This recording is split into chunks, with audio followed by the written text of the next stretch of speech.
Halo teman-teman, barangkali di sini ada teman-teman yang lagi berencana mau menanam tanaman sejenis kubis-kubisan seperti kembang kol, sawi putih, dan juga kubis ya, ataupun teman-teman lagi merawat dan lagi mencari obat untuk pengendalian akar gada pada jenis tanaman kubis-kubisan. Di video kali ini teman-teman aku bakal nge-review obat untuk pengendalian akar gada dari PT Nupam Indonesia ya.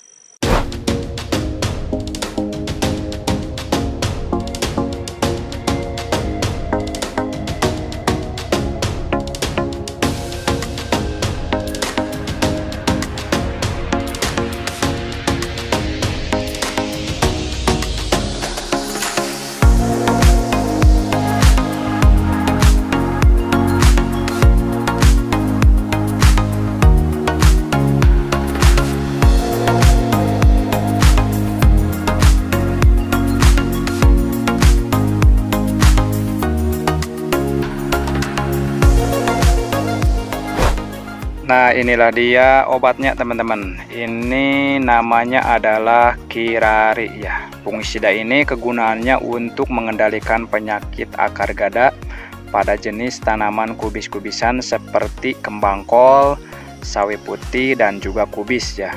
Dan si Kirari ini berbahan aktif amisulbrom sebanyak 50%. Dan kalau kita pegang seperti ini teman-teman, ini udah kerasa ya, bentuknya itu adalah granul atau butiran, yang mana kelebihan yang berbentuk granul atau butiran itu bisa larut sempurna di dalam air alias tidak meninggalkan ampas. Dan si Kirari ini juga bisa digunakan untuk jenis tanaman yang lainnya seperti tanaman tomat, tanaman seledri, dan yang lainnya.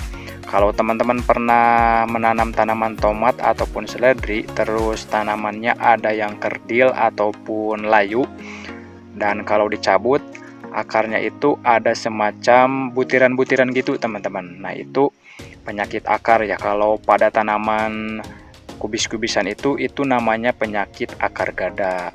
Nah, untuk pengendaliannya kalian juga bisa menggunakan si Kirari ini pada tanaman tomat dan juga seledri dan yang lainnya. Dan cara penggunaannya teman-teman, untuk cara penggunaannya kalau kita bicara sama teman-teman para petani yang udah pernah menggunakan Kirari ini, cara penggunaannya itu berbeda-beda teman-teman. Kalau pada umumnya itu kan biasa kita gunakan ketika pindah tanam dengan cara dikocor maupun disemprot, kemudian ketika kita melakukan pemupukan susulan yang pertama kita campurkan dengan pupuk ya.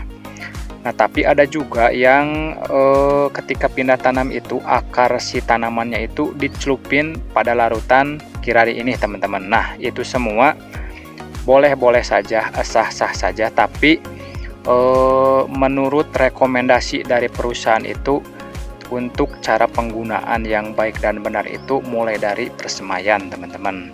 Nah, jadi 7 hari sebelum pindah tanam itu di persemaiannya kita semprotkan menggunakan Kirari ini teman-teman. Kemudian ketika pindah tanam kita semprotkan lagi ataupun kita kocor ya. Dan penggunaan selanjutnya ketika kita melakukan pemupukan susulan yang pertama, yaitu kita mencampurkannya dengan pupuk ya teman-teman. Dan untuk dosisnya, karena ini bentukannya itu granul atau butiran, jadi obat ini tuh lumayan keras teman-teman. Jadi untuk dosisnya juga sangat irit sekali ya.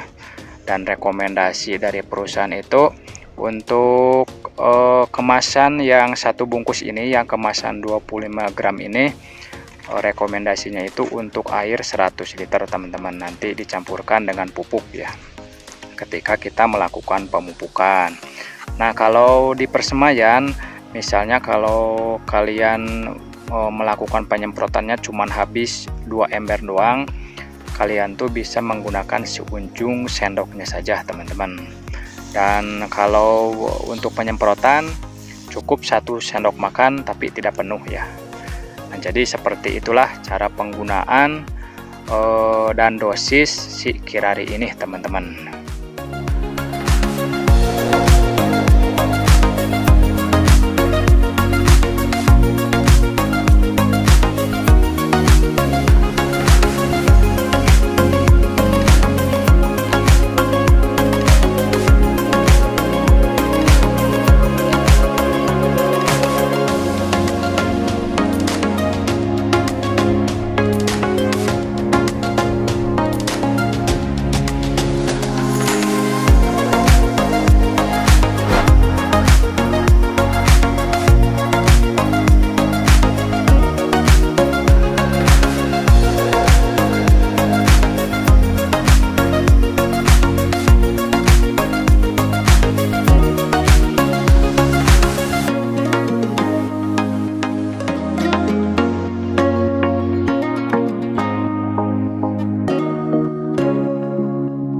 Dan aku tuh nggak hanya sekedar teori-teori doang ya, jadi aku tuh langsung praktekkan ke lapangan, praktekkan langsung pada tanaman biar kita tahu hasilnya tuh seperti apa, bagus atau tidaknya suatu produk itu teman-teman.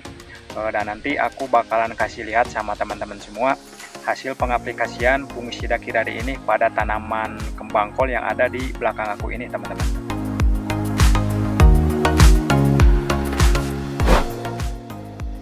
Nah, inilah dia tanaman kembang kol hasil pengaplikasian fungisida Kirari ya. Ini usianya kurang lebih sekitar 30 hari setelah tanam, dan bisa teman-teman lihat pertumbuhannya itu lumayan seragam ya. Walaupun kemarin sempat diterjang cuaca yang kurang baik, tapi alhamdulillah sejauh ini pertumbuhannya sangat baik sekali teman-teman. Dan untuk penggunaan si Kirarinya, karena tanamannya cuman sedikit ya, untuk pemupukannya juga cuman habis sekitar 3 jerigenan. Untuk dosis si Kirarinya aku hanya menggunakan 1 sendok makan juga, tidak penuh ya, untuk ukuran jerigen yang 25 liter. Dan untuk dosis pupuknya aku hanya menggunakan sekitar 2 gelasan saja teman-teman. Dan barangkali di sini ada teman-teman yang lagi berencana untuk menanam tanaman jenis kubis-kubisan, ataupun teman-teman lagi merawat dan lagi mencari obat untuk pengendalian penyakit akar gada, kalian juga bisa menggunakan fungisida Kirari ini teman-teman. Oke teman-teman, mungkin itu aja untuk video kali ini, mudah-mudahan ada manfaatnya. Sampai ketemu lagi di video-video selanjutnya. Assalamualaikum warahmatullahi wabarakatuh. Bye.